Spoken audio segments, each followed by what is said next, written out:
y en a. Oui, il y en a. Un, deux, trois. Oui, je vais aller très rapidement, Rafale, parce qu'il y a des sujets importants au menu de l'émission. Oui. D'abord, je commence par ce qui est d'actualité, c'est le déguerpissement à Matan, à l'initiative de la mairie de Matan. C'est une très bonne chose. C'est une bonne chose. Et on est en train de dégager la route Le Prince. Vous savez que cette route, elle est impraticable en journée, pour la simple raison que les ambulants, la route Le Prince, je dis la route de Niger. Je ne parle pas de la... Non, la route Le Prince, c'est quand il a échauffouré. Quand il y a manifestation politique, là, on connaît déjà. Non, même quand il a mauvaise humeur, pas que manifestation. Quand les gens ne sont pas d'humeur, on ne peut pas pratiquer la route Le Prince. Alors, je parle de la route du Niger. Alors, malheureusement, je dis c'est une très bonne initiative. C'est ce qu'on demande au maire. Et lui, il est en train de s'essayer. Et ce qu'on n'a pas compris, ce que je reproche à l'action menée par le maire, c'est qu'on est en train de dégager...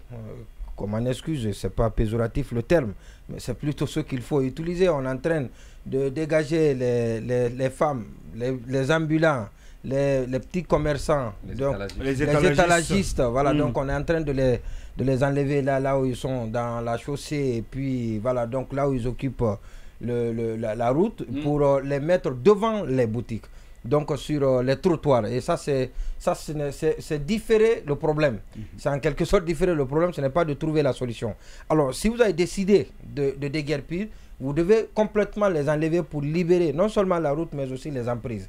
Mais vous ne pouvez pas libérer la route et faire occuper, demander à ces femmes de venir occuper les trottoirs qui sont devant, qui se mettre devant les boutiques de gens qui payent beaucoup d'argent et qui ont besoin aussi de visibilité de la part des passants. Oui, mais j'ai l'impression que le maire, il a pris une initiative très courageuse, il est en train de l'appliquer, mais il a peur en quelque sorte des conséquences. Les conséquences en Guinée, c'est les petites manifestations, vous savez que... Comme ça se passe présentement à Kindia aussi. Les conséquences, c'est les commentaires malveillants de certaines personnes qui vont dire où les femmes vont aller, vous allez les déguerpir là où elles vont aller, où. C'est-à-dire que comme si on doit autoriser les gens à venir s'installer. Vous ne chassez pas les gens, on dit non, vous ne faites pas votre travail. Vous le faites, on dit ah où, vous allez les envoyer où, c'est là-bas, ils gagnent leur paix. On va à la fois déguerpir, mais aussi à certains sentiments. C'est bizarre, donc il doit être sourd à ne pas entendre ces commentaires-là, mais ce qu'il doit continuer, ce qu'il doit faire plutôt, c'est d'aller jusqu'au bout et ne pas permettre aux femmes de s'asseoir devant les boutiques des personnes, mais au même moment, des personnes à Madina. Quelque chose, non? Alors, deuxième chose, deuxième c'est dans le cadre scientifique. Oui. C'est l'université de Gamal Abdel Nasser. Qu'est-ce qui se passe de ce côté? Très peu. C'est un partenariat que le recteur de l'université, professeur, il vient d'avoir son professorat. C'est après, je rappelle qu'il était membre. Ouais, l'agrégation. Donc il était membre du jury de l'événement Emergence Awards, et il était membre du jury, comme pour dire que c'est un événement pas n'importe lequel. Un événement de taille, qu'on m'en excuse pour cela. Non, ce n'est pas grave. On peut alors donc, professeur, il a signé un partenariat. Le partenariat existait. Il a revu un partenariat que l'université avait déjà avec l'université permettez-moi parce que c'est difficile, c'est une université chinoise, Wuhan. Voilà, donc c'est une université, c'est l'Institut des chemins de fer à grande vitesse de Wuhan. Donc ce partenariat, le premier partenariat, c'était un partenariat tripartite. C'est une ville industrielle, si je ne m'abuse. Absolument, c'est une ville industrielle en Chine. Alors c'était un partenariat tripartite entre l'université, l'Institut, la SMB Winning et l'université Gamal Abdel Nasser. Au début, c'était quoi? C'était de former des stagiaires, des gens, dans le cadre, bien évidemment, de la construction de chemins de fer, train et de leur entretien. Donc, c'était la formation des stagiaires. À la suite de la formation, donc ces personnes-là devaient être mises à la disposition de la SMB, où ils devaient aller exercer un stage pratique. Et puis à la suite de ce stage pratique, ceux qui s'identifieront donc meilleurs dans leur domaine seront recrutés au sein de cette entreprise. En tout cas, les premiers qui sont sortis ont été tous engagés par la société. Alors, à l'arrivée du nouveau recteur, il a trouvé que ce n'est pas suffisant. Et donc, il a transformé la formation en une formation diplômante. Donc, ça veut dire que il y a un département qui va être ouvert, vous allez étudier jusqu'à la licence. Et arrivé à la licence, le partenariat qu'il a eu justement avec l'Institut, c'est que vous avez la possibilité, les 8 meilleurs de la licence, donc peuvent bénéficier d'une bourse d'études en Chine, dans cette université, dans cet institut-là. Mais l'Institut n'a pas de master, encore moins de doctorat. Donc vous pouvez aller continuer votre étude universitaire à Wuhan. Et quand après la licence, le master, il y a l'Institut qui vous permet, qui finance, qui permet à ces étudiants de poursuivre leurs études dans d'autres universités qui ont le master et le doctorat. Et ce sont ces étudiants qui vont revenir pour composer l'équipe de formateurs de ce département-là. Et donc, au lieu qu'on continue, dans le cadre de ce partenariat, à solliciter les Chinois qui sont spécialistes, d'ailleurs qui nous envoient les spécialités en la matière, donc nous aurons désormais, au terme de 4-5 ans de ce partenariat-là, j'imagine, avec les étudiants qui vont sortir, les meilleurs qui vont sortir et qui vont bénéficier de cette bourse-là et qui reviendront avec le diplôme de docteur, donc qui pourront, eux, gérer bien évidemment ce département qui est ouvert ici. Alors, et l'avantage c'est quoi? C'est que aujourd'hui c'est ce qu'on appelle l'adaptation des études avec la sollicitation, le marché de l'emploi. Oui, ce qui existe sur le terrain. Aujourd'hui, dans ce domaine-là, il n'y a que des étrangers qui sont sollicités et qui sont employés. Alors on dit non, il y a des étrangers qui sont employés, on ne prend pas les Guinéens, c'est parce qu'il n'y a pas de compétences. Il n'y a pas de l'existence. Il n'y a pas de compétences en la matière qui existe dans notre pays. Et c'est ce vide-là qui va être comblé. D'où ces formations. Signé par le professeur Alpha Cabinet Camara. Oui. Et je pense que c'est une bonne chose. La signature a été faite tout récemment en Chine. Et donc ils sont revenus à partir de l'ouverture prochaine. Et donc le partenariat va rentrer en vigueur.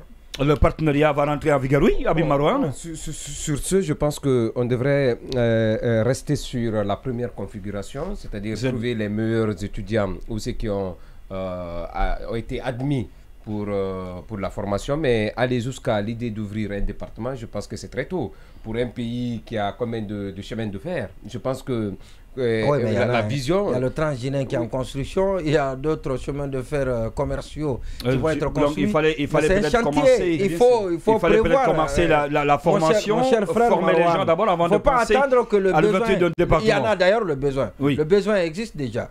Oui, allez-y. Donc je pense qu'il faudra, vous savez, la question de la spécialisation ou de la qualification de nos étudiants, c'est une question qui s'est toujours posée.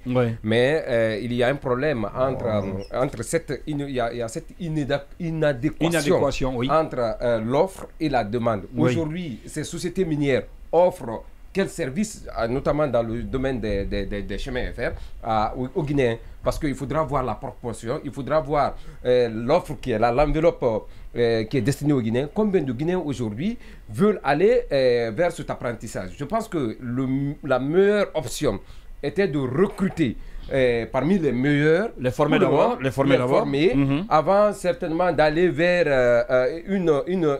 vers la professionnalisation ou avant d'aller vers l'ouverture d'un département pour tout le monde. Mais la formation aussi des étudiants rentre dans ce cadre, hein, Marouane? Oui, c'est très tôt, je dis c'est très tôt. Pour le moment, le pays n'a pas, nous ne sommes pas quand même le Maroc, nous ne sommes pas ces pays où il y a il faut rêver quand même, il faut avancer. Mais ce qui existe déjà, les chemins de fer et les sociétés qui pratiquent ces chemins de fer, qui ont des trains, sont obligés de recruter des non-guinéens. Combien de trains? Mais il y en a beaucoup. Oui, mais il y en a beaucoup. Il y en a à Bouquet, il y en a à Fria, il y en a à Kindia. Et puis il va en avoir le transguinéen, il va en avoir avec le chemin de fer qui va relier. Il va en avoir. Alors il ne faut pas attendre que ça arrive pour former les gens. La formation prend du temps. Il va terminer la mine et puis on va évoluer parce que il va évoluer rapidement. Je ne suis pas en phase avec. Oui, Marouane, en une minute vous allez terminer. Oui, je pense qu'il a été très imaginatif. il est en train d'anticiper. Il faut apprécier ce qui est fait. Pour éviter, voilà, justement, qu'on subisse. Et parce que quand ça va arriver, ça arrive d'ailleurs, on en a besoin. En ce moment, on n'a pas... On peut pas servir, on peut pas proposer. D'accord.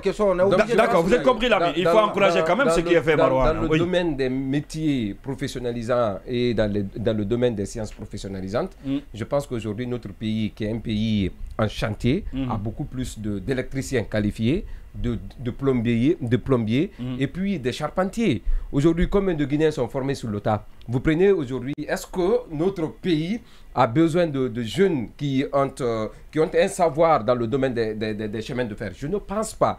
On n'est pas à un niveau de réalisation de tous ces rêves qui ont existé de 1958 jusque-là, depuis pratiquement 64 ans ou 65 ans, on ne parle que de ça va, il y en aura, mais jusqu'à présent, on n'est pas à la phase de matérialisation. C'est un idéal. Je pense qu'il est dans la projection.